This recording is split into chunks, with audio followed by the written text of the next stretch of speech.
డబ్బులన్నీ పెండింగ్ ఉన్నాయి, out standing bills అన్ని పెండింగ్ ఉన్నాయి. ఇప్పుడు మేము హాస్పిటల్స్ కడతా ఉన్నారు, ఫౌండేషన్ వేసారు, కొన్ని బిల్డింగ్స్ కట్టారు, డబ్బులు పే చేయలేదు, వెళ్ళిపోయారు. దేనికి ఇప్పుడు మీరు క్లియర్ చేయరా డ్యూస్ అన్ని? చేయాలి కదా, చేయకపోతే ఏమవుతుంది? అదే కదా బాధ. ఒకటేసారి చేయాలంటే ఎక్కడున్నాయి? Sir, as of now,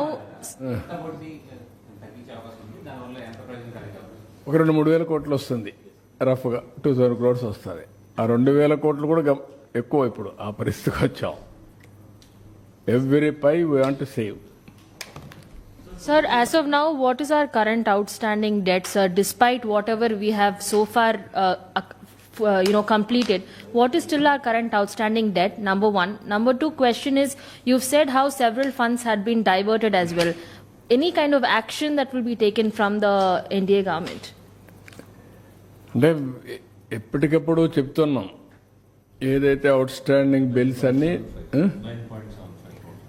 9,75,000 కోట్లు మొత్తం అవుట్ స్టాండింగ్ డెట్ కానీ ఆఫ్లైన్ ఆన్లైన్ ప్లస్ లైబిలిటీస్ అన్నీ కలిపి 9,75,000 కోట్లు ఉన్నాయి.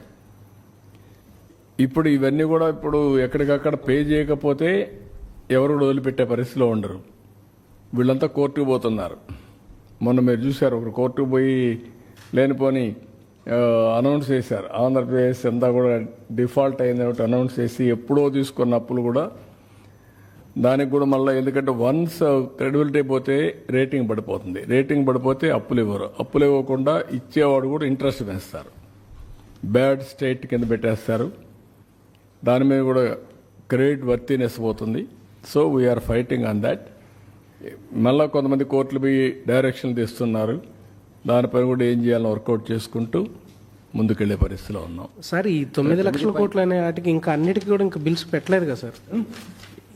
ఇంకా అన్నిటికీ పెట్టలేదు కదా, కార్పొరేషన్లు కానీ వీటికి సంబంధించిన కూడా ఇంక ఇవ్వలేదు కదా? లేదు, ఇంకా ఉన్నాయి.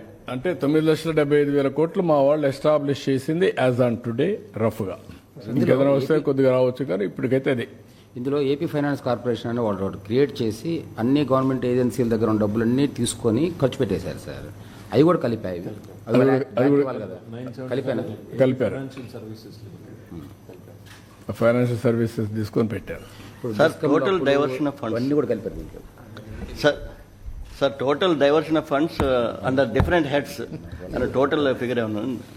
అంటే ఇప్పుడు నేను చూపించాను కదా, ఒక 12,000 కోట్ల దగ్గర మొత్తం మేము కట్టామని, యూసీస్ కానీ అవన్నీ కానీ అన్నీ కట్టి మళ్ళీ రివైవ్ చేసాం యాజ్ ఆన్ టుడే. కొన్ని దాంట్లో బిల్స్ కూడా ఉన్నాయి.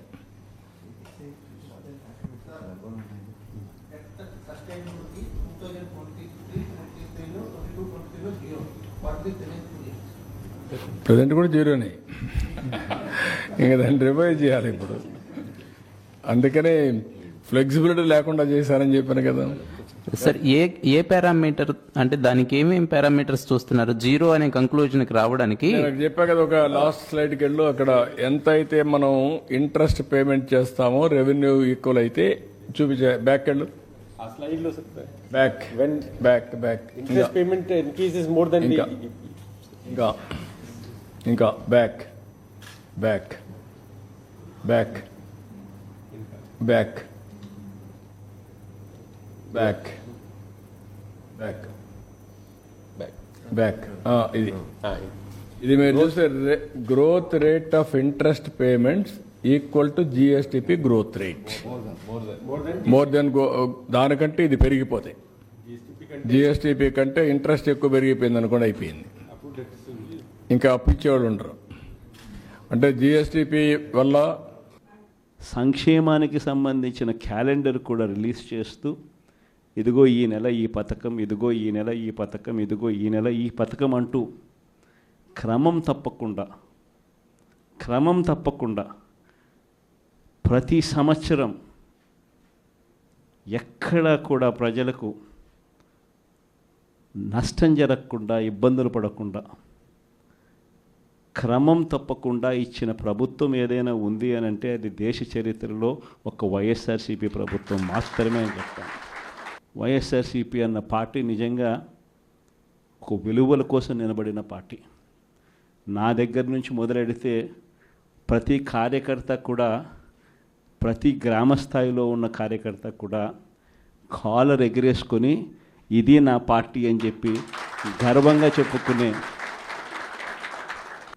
వాళ్ళకి ఏదైతే మనం చెప్పామో అది చేసి చూపించిన తర్వాతనే మనం ఓట్లు అడిగి గెలిచాము. కాబట్టి ప్రజల దగ్గర ఏ రోజు మన విలువ తగ్గల. కానీ ఎన్నికలైన 9 నెలలు కూడా తిరక్క మునిపే ఈరోజు ఏ తెలుగుదేశం పార్టీ కార్యకర్త కూడా గడప గడప అంటూ ప్రజల ఇళ్లకు వెళ్ళే పరిస్థితి ఏ ఒక్కరికి కూడా లేదు, ఎమ్మెల్యే దగ్గర నుంచి కార్యకర్త దాకా. కారణం, ఏ గడపకు వెళ్ళినా కూడా వీళ్ళు ఎన్నికలకు ముందు ఇచ్చిన వీళ్ళ మేనిఫెస్టో సూపర్ 6లు సూపర్ 7లు ప్రజలు వీళ్ళకి ఇలా చూపించి ఆ ఇంట్లో నుంచి ఒక చిన్న పిల్లాడు బయటకు వస్తాడు, నా 15,000 ఏమైంది అని అడుగుతాడు. ఆ ఇంట్లో నుంచి 2 పిల్లలున్నా 3 పిల్లలున్నా ప్రతి పిల్లాడు బయటకు వచ్చి ఆ తెలుగుదేశం పార్టీ ఇంటికి వచ్చిన తెలుగుదేశం పార్టీ నాయకుడిని కార్యకర్తను ఆ పిల్లాడు కూడా ప్రశ్నిస్తాడు, నా 15,000 ఏమైంది అని. వీళ్ళింటికి పోయినప్పుడు ఆ పిల్లల తల్లులు ప్రశ్నిస్తారు, నా 18,000 ఏమైంది అని చెప్పి. 50 ఏళ్ళు నిండిన వాళ్ళు వచ్చి ప్రశ్నిస్తారు, నాకు 50 ఏళ్ళకే పెన్షన్ ఇస్తానన్నా నా 48,000 ఏమైంది అని చెప్పి. అదే ఇంట్లో 20 ఏళ్ళ పిల్లోడు, ఆ పిల్లాడు వచ్చి ప్రశ్నిస్తాడు, నాకు నెలలైనా 3,000 ఇస్తానన్నా 36,000 ఏమైంది, నా 36,000 ఏమైంది అని. అదే ఇంట్లో బహుశా విజయవాడలో కొంచెం రైతులు తక్కువేమో కానీ కొంచెం గ్రామీణ ప్రాంతాలకు పోతే రైతులు కూడా కండువా వేసుకొని వచ్చే ప్రతి రైతు కూడా నా 20,000 సంగతి ఏమైంది అని అడుగుతాడు.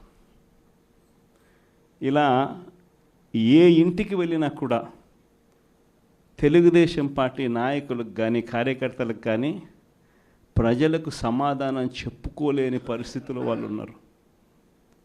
ఎన్నికలప్పుడు ఏదైతే మాట చెప్పాడో ఆ రోజేమో మేము చెయ్యకపోతే మా కాలర్ పట్టుకోండి అని అన్నాడు.